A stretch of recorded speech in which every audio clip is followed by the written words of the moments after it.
એમને કીધું કે તમે 50,000 તમે ફીસ પે કરતા એક્ટિવિટી માટે પે કરી શકતા તો સ્કૂલની ફીસ કેમ નહીં?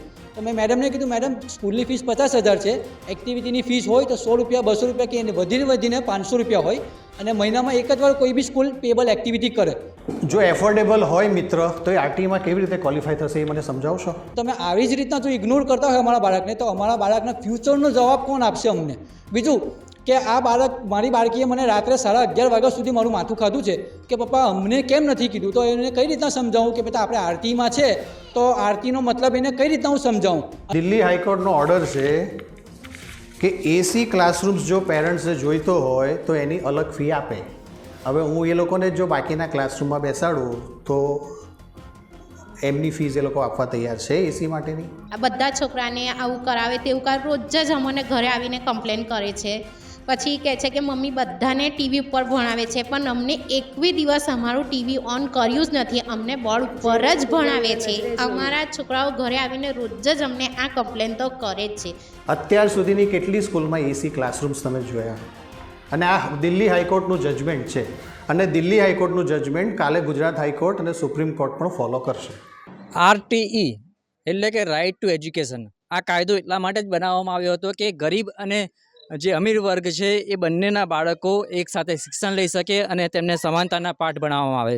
પરંતુ ભરૂચમાં આજે જે થયું છે તે શર્મજનક છે, કારણ કે એક શાળા એટલા માટે વિવાદમાં આવી છે કે તેમણે આરટીઈ હેઠળ જે બાળકોએ એડમિશન લીધું હતું તેમને એક અલગ ક્લાસરૂમમાં બેસાડ્યા હતા અને જે બીજા વિદ્યાર્થીઓ હતા તેમને અલગ ક્લાસમાં બેસાડ્યા હતા, જેના કારણે વાલીઓમાં આક્રોશ ફૂટી નીકળ્યો છે.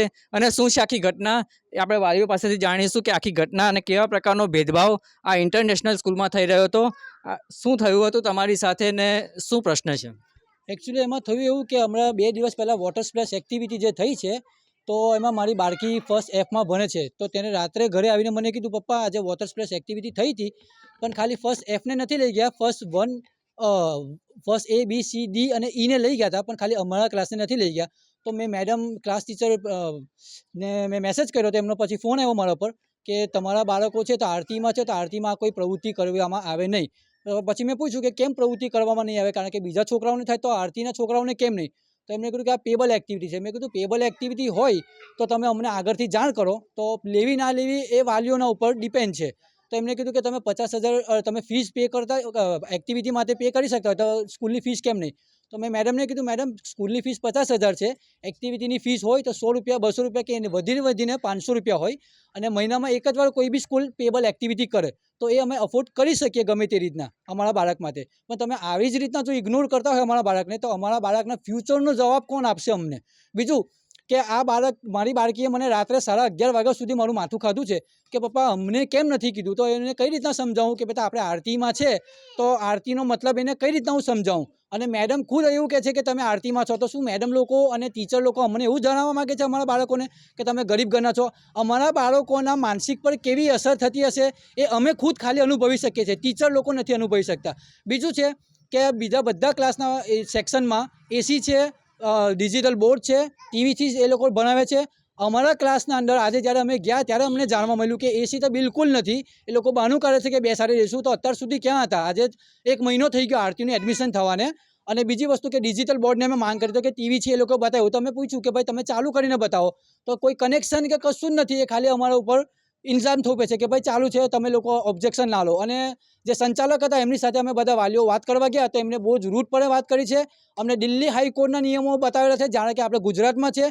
જો આ જે આરતીની એ છે સ્કીમ તે નરેન્દ્ર મોદી સરકારે કાઢેલી છે. આ બધા બાળકો જે આરતીમાં લીધેલા છે એ નરેન્દ્ર મોદી સરકારના બાળકો છે. જો આવી સ્કૂલો નરેન્દ્ર મોદી સરકારના બાળકો સાથે આવું કરી શકતી હોય તો બીજા બાળકો સાથે શું નહીં કરી શકે? અને આ લોકો એટલા મોટા છે કે નરેન્દ્ર મોદી સરકારને સામે થઈ જવા માગે છે. તો એનું અમને ખ્યાલ નથી. તો મારી પ્રફુલભાઈ પંસારિયાના જે મેં ન્યૂઝ જોયા એનાથી હું બહુ ખુશ થયો છું. એમનો હું બિલકુલ ખૂબ આભાર માનું છું, મીડિયાનો બી આભાર માનું છું કે તમે અમને આટલો સપોર્ટ કરો અને અમે આશા રાખીએ છીએ કે આનું અમને રિઝલ્ટ અમારા ફેવરમાં મળશે. જી બિલકુલ, આપણી પાસે બીજા પણ વાલી છે, એમને પૂછીશું તમારું કોણ ત્યાં અભ્યાસ કરે છે અને આ જે ઘટના બની એના કારણે તમારા પરિવાર પર અને જે વાલી તરીકે તમને કેવું શું તમે અનુભવો છો? એકચ્યુઅલી મારા 2 ટ્વિન્સ છે, 2 બાળકો ત્યાં અભ્યાસ કરે છે. હવે એમાં એમને પૂછવામાં આવ્યું તો એ લોકો આવીને દરરોજ ઘેર કમ્પ્લેન કરે કે આ લોકો આ રીતના સ્વિમિંગ પુલને બધી એ લોકો એક્ટિવિટી રાખે છે, એમાં બીજા છોકરાઓને એ લોકો અંદર એ કરે છે, પણ અમને લોકોને એ કરતા નથી. તો અમને ખાલી ઉપરથી ખાલી એ લોકો જોડાવે છે. હવે એ લોકોને ઘેર આવીને એટલું બધું ફીલ થાય છે કે મેન્ટલી ડિસ્ટર્બ થઈ જાય છે. એટલા માટે સરકારને વિનંતી છે કે આનો કંઈક ન્યાય કરે. આપણી સાથે મહિલાઓ પણ છે, એમની સાથે વાત કરીશું કે જે આખી ઘટના છે, જે ભેદભાવ છે, નાનું બાળક છે એને તો ખબર નહીં પડતી હોય કે આ ભેદભાવ છે, પણ એ જ્યારે તમને વાત કરે છે અને આ વાત સાંભળીને તમે શું વિચારી રહ્યા છો કે આ પ્રકારનો ભેદભાવ કેટલો યોગ્ય કહેવાય? આ ભેદભાવ કંઈ જેવી તેવી વાત તો છે જ નહીં. બાળકો આજના બાળકો નાના હોય પણ આપણને ખબર જ છે કે એ લોકોનું માઇન્ડ કેટલું બધું મતલબ કે એક્ટિવ છે. મારી ડોટર ફર્સ્ટ એફમાં ભણે છે. ત્યાં પહેલી વાત તો મને એ બધા આરટીના સ્ટુડન્ટમાં ફર્સ્ટ એફમાં એક જ સેક્શનમાં મૂકી દીધા. એનાથી એ લોકોને ના એમ ફીલ થતું હોય કે અમે ગરીબ છે અને અમે આરટીના સ્ટુડન્ટ છે, એ બી એ લોકો આસાનીથી એન્ડ ઓફ ધ યર તો શું પણ વિધિન 2 મંથ્સમાં એકદમ એમના માઇન્ડમાં એ સ્થિત થઈ જાય એવું લાગે છે. બીજું કે મારી ડોટર એવું કે મમ્મી એ લોકો આ વોટર સ્પ્લેશ એક્ટિવિટીમાં છે ને તો બધા ક્લાસને લઈ ગયા ને અમને નહીં લઈ ગયા. તો અમારા ક્લાસના સ્ટુડન્ટ છે ને તો એ લોકો મ્યુઝિક નીચે ચલાવતા હોય ને તો વોશરૂમના બહાને, ડ્રિંકિંગ વોટરના બહાને બધા જોવા માટે જાય છે. તો એ લોકો મતલબ કેટલું એ લોકોનું મન એમ અંદર ખૂંચવાય કે એ લોકો કેવી રીતને અમે પાર્ટિસિપેટ કરીએ અને કેવી રીતને અમે પણ એન્જોય કરીએ. કે એ તો આવા આનાબાના કરીને છોકરાઓ જ્યારે મગજ એવું દોડાવી શકે છે કે અમે કેવી રીતને એને ઓબ્ઝર્વ કરીએ, તો પછી એ લોકો એનો અહેસાસ કરવામાં એ એક્ટિવિટી એન્જોય કરવાની તો પછી વાત જ કંઈ અલગ છે. તો પછી આ રીતનું જો એક શૈક્ષણિક ખાતું આ રીતનો પ્રભાવ જો છોકરાઓના બાળકમાં પેદા કરી શકતું હોય તો અમે એમનાથી બીજી શું અપેક્ષા રાખી શકીએ છીએ કે એ બીજું શું સારું જ્ઞાન એમના માટે આગળ આપવાનું વિચારી શકે છે. આમ તો કહે છે કે એક્ટિવિટી બેઝ સ્કૂલ એક્ટિવિટી માટે બહુ જરૂર છે, એનાથી છોકરાઓનું બહુ બધું સારું ડેવલપમેન્ટ થાય છે. તો પછી એ લોકો આ રીતના એક્ટિવિટીમાં એ લોકોને બાકાત કેમ રાખવા માગે છે? અગર પેએબલ એક્ટિવિટી છે તો સ્કૂલ તો અમે એ લોકોને 22 એપ્રિલથી મોકલે છે રેગ્યુલર. તો અત્યાર સુધી એમની જાણ કરવી જરૂરી હતી કે આ પ્રમાણની જે એક્ટિવિટી છે એમાં કઈ કઈ ફ્રી છે, કઈ કઈ મતલબ કે કમ્પલસરી છે, કઈ કઈ પેએબલ છે, પણ એવી કોઈ જાણ તો અમને કરવામાં આવી જ નથી. આ તો અમે બાળકોનું જે ટાઈપનું બિહેવિયર છે, એ લોકોનું જે મનદુખ છે એ જાણીને અમને ખબર પડી ને એનાથી અમે સાવચેત થયા કે આ રીતના એસીનો પ્રોબ્લેમ, ડિજિટલ બોર્ડનો પ્રોબ્લેમ, આ રીતના એક્ટિવિટીમાં નોન પાર્ટિસિપેશન કે પેએબલ એક્ટિવિટી છે એવા બહાના બનાવીને. તો આ તો એક શૈક્ષણિક ખાતું જો આવું બધું સ્ટુડન્ટના માઇન્ડ પર અત્યારથી મતલબ કે એ કરે, ફોકસ કરે, તો પછી આગળ જઈને તો પછી અમારે છેલ્લે એવો નિર્ણય લેવો પડે કે અમે આરટીમાં એડમિશન આવી સ્કૂલમાં લઈ ને આ બહુ ખોટું ડિસિઝન છે. અમારા છોકરાનું ભવિષ્યની કોઈ સલામતી નથી. બીજા પણ એક વાલી છે, એમની સાથે આપણે વાત કરીશું કે તમે જે તમારા બાળકને ઇન્ટરનેશનલ સ્કૂલમાં મૂક્યો, તમારા મનમાં એવું હશે કે એને ત્યાં સારું શિક્ષણ મળશે, તેનું સારું ઘડતર થશે, પરંતુ આજે જે જાણવા મળ્યું તેનાથી શું વિચારી રહ્યા છો? અમારા બાળક રોજ જ ઘરે આવીને અમને કમ્પ્લેન કરે છે કે મમ્મી બધાને એક્ટિવિટી કરાવે છે, બધાને સ્વિમિંગ કરાવે છે, બધું કરાવે છે. મમ્મી અમને અમારા લેક્ચર લે છે તે થોડાક લેક્ચર લે છે, અમને વધારે પૂરતા લેક્ચર લેતા નથી અમારા એ લોકો. આ બધા છોકરાને આવું કરાવે તેવું કરાવે, રોજ જ અમને ઘરે આવીને કમ્પ્લેન કરે છે.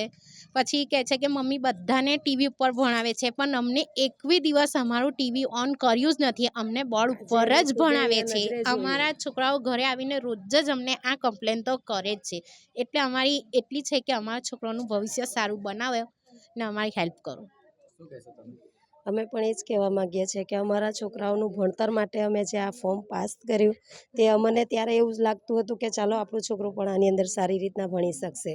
પણ જ્યારે અમે આજે જઈને જોયું તો ત્યાં આગળ તે ટીવી ચાલુ જ ના હતું અને અમે જેમ કીધું કે ટીવી ઓન કરો તો એવું કીધું કે રિમોટ નથી, આ નથી, તે નથી, મતલબ કે બધા બહાના બનાવીએ. આવી રીતે તો છોકરાઓ ઉપર ખોટું અસર પડશે ને. એટલે અમે અમારી માંગ છે કે અમારી આ બધી માંગ એ લોકો પૂરી કરે કે અમારા છોકરાઓને પણ જે શિક્ષણ એ લોકો એ બીજા છોકરાઓને આપે છે એ આરટીઓના છોકરાઓને પણ મળવું જોઈએ.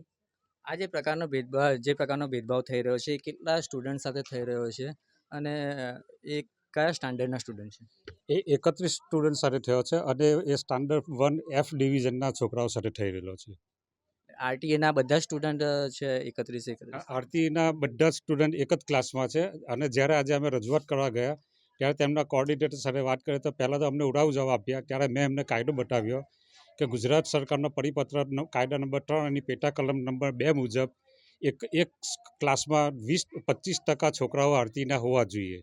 અને બીજો નિયમ છે નિયમ નંબર 9 અને પેટા કલમ નંબર 3 એમાં છે કે કોઈ પણ છોકરા સાથે ભેદભાવ રાખવાનો છે. આ બંને કાયદાઓનું એ લોકો ઉલ્લંઘન કરે છે અને એ સ્કૂલ એવું માને છે કે અમે કાયદાથી પણ ઉપર છે.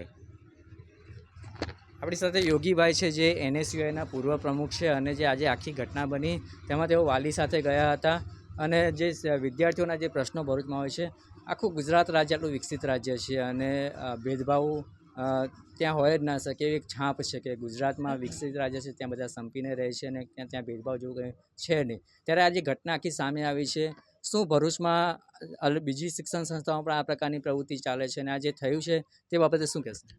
આજે જે ઘટના થઈ હતી વાલીઓની ફરિયાદ મારી પર આવી હતી. એ મુજબ જાતે સ્થળ પર વાલીઓ સાથે રાખીને જોયું હતું તો વાલીઓએ આપેલી માહિતી તદ્દન સાચી હતી કે જે વિદ્યાર્થીઓને આરટીને હેઠળ વિદ્યાર્થીઓને તે માટે અલગ ક્લાસરૂમની જોગવાઈ કરવામાં આવી હતી, અલગ ભણતરની વ્યવસ્થા કરવામાં આવી હતી અને સુવિધાના નામ પર એ લોકોને એસી, અન્ય વિદ્યાર્થીઓ માટે એસી અને ડિજિટલ વર્ગખંડો હતા, જ્યારે આ વિદ્યાર્થીઓને નહોતા. આ એક શૈક્ષણિક સંસ્થાની નીચ માનસિકતા બતાવી રહી છે. ગુજરાત સરકારના નિયમોના ઉલ્લંઘનને ઘોડીને પી જનારી આ માનસિકતા છે. પોતાને આવી શૈક્ષણિક સંસ્થાઓના સંચાલકો જે પોતાને ગુજરાત સરકારના નિયમોને ઉપરવટ જાય છે અને પોતાને આપખુદશાહી સમજે છે અને આ એ લોકોના કૃત્યથી એક શિક્ષણ જગતની અંદર લાછન રૂપ નગાડનારો કિસ્સો છે. અને નાના કુમળા વયના બાળકોની માનસિકતા પર જ્યારે આ રીતે અત્યારથી જ આવી રીતે ભેદભાવની નીતિ અને જે પાર્સાલિટી જેવું માનસિક પટલ પર જ્યારે છવાઈ જશે ત્યારે એમનું ભવિષ્ય ખૂબ જ અંધકારમય બની રહેશે. આ પ્રકારની કોઈ પણ શૈક્ષણિક સંસ્થામાં ના થવું જોઈએ. ભરૂચની અન્ય શૈક્ષણિક સંસ્થામાં થશે તો આ જ રીતનું અમે ડીઓ અને શિક્ષણ અધિકારી અને શિક્ષણ મંત્રી સુધી આની ફરિયાદ કરીને આનું નિરાકરણ લાવવા હરહંમેશ તત્પર રહીશું. શું માંગ છે અને શું એક્શન લેવા જોઈએ? આ સ્કૂલની માંગ છે કે પહેલી માંગ છે કે જે 31 વિદ્યાર્થીઓનું આરટીઆઈ એડમિશન થયું તેને સમાન ધોરણે શિક્ષણ મળવું જોઈએ અને સમાનતા દાખવવી જોઈએ, જેથી બાળકોના માનસિક એની પર વિપરીત અસર ના પડે. અને જો આનું ઉલ્લંઘન કરતું દેખાય તો શિક્ષણ મંત્રી આની પર આવી સ્કૂલ પર કડકમાં કડક પગલાં લેવા જોઈએ અને એક દાખલો બેસાડવો જોઈએ સમગ્ર ગુજરાતની અંદર કે આવી રીતે બીજી અન્ય જિલ્લાઓ કે અન્ય ભરૂચની સ્કૂલોમાં પણ આ રીતનો જો વ્યવહાર થતો હોય તો એ વ્યવહાર બંધ થવો જોઈએ. આજે આખી જે ઘટના બની એમાં શિક્ષણ મંત્રી પ્રફુલ્લ પાનસેરિયાનું પણ નિવેદન સામે આવ્યું છે અને એમણે પણ કીધું છે કે આ જે ઘટના છે ખૂબ જ શરમજનક છે. શું કહેશો? એ સારી વાત છે કે શિક્ષણ મંત્રીએ આ સમય જાય એમને આ નિર્ણય લીધો, તો એના માટે અમે બધા વાલીઓ, પેરેન્ટ્સો બધા ખૂબ ખૂબ આભાર માનીએ છીએ ને આગળ આવું કશું ના થાય તો એના કડક પગલાં લેવા જોઈએ સર. અને બધી તપાસ કરીને પછી એમને કંઈ યોગ્ય નિર્ણય લેવો જોઈએ અને ખાસ કરીને બાળકોને કોઈ પણ જાતનો ત્રાસ યા માનસિક અસર એમને વિપરીત અસર ના થવી જોઈએ. એ એટલે ખુશથી જાય, શાંતિથી જાય, સારી રીતે જાય, ત્યાં ભણે, એજ્યુકેશન લે, પછી રમત ગમત બધામાં એમને જેટલા છે ને સાદા જે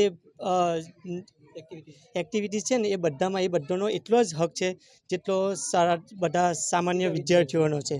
તો અમારી વિનંતી એ છે કે બધાને તમે એક સમાન જુઓ ને આ શિક્ષણ મંત્રીનો ખૂબ ખૂબ આભાર માનીએ છીએ અમે કે એમને તરત આ પગલાં લીધા ને આ એક્શનનું જે એ કર્યું તેના માટે અમે બધા એમને ખૂબ આભારી છીએ. જી બિલકુલ. તો આ હતા વાલીઓ જેમના બાળકો સાથે ભેદભાવ થઈ રહ્યો હતો અને જે ઉક્તિ છે કે નામ બડે ઓર દર્શન ખોટે, એ જ પ્રમાણે આ એમિક્સ ઇન્ટરનેશનલ સ્કૂલમાં ભેદભાવની જે ઘટના બની છે તે શરમજનક છે. ખુદ શિક્ષણ મંત્રીએ એ બાબતે ખુલાસો કર્યો છે અને જે પ્રમાણે આ વાલીઓએ કહ્યું તે પ્રમાણે તેમની સાથે તેમના બાળકો સાથે એક ઓરમાયું ભર્યું વર્તન થવાના કારણે તેમને માનસિકતા પર પણ ખૂબ ખોટી અસર પડી રહી છે અને તેમનો એવી ચીમકી પણ ઉચ્ચારી છે કે જો આ પ્રકારનો ભેદભાવ બંધ કરવામાં નહીં આવે તો તેઓ ભવિષ્યમાં તેમના બાળકોને આરટી હેઠળ એડમિશન નહીં કરાવે અને જે બાળકો અભ્યાસ કરી રહ્યા છે તેમને સ્કૂલમાંથી ઉઠાડી દેશે. ભરૂચથી ગૌતમ ડોડિયા, ગુજરાત તક.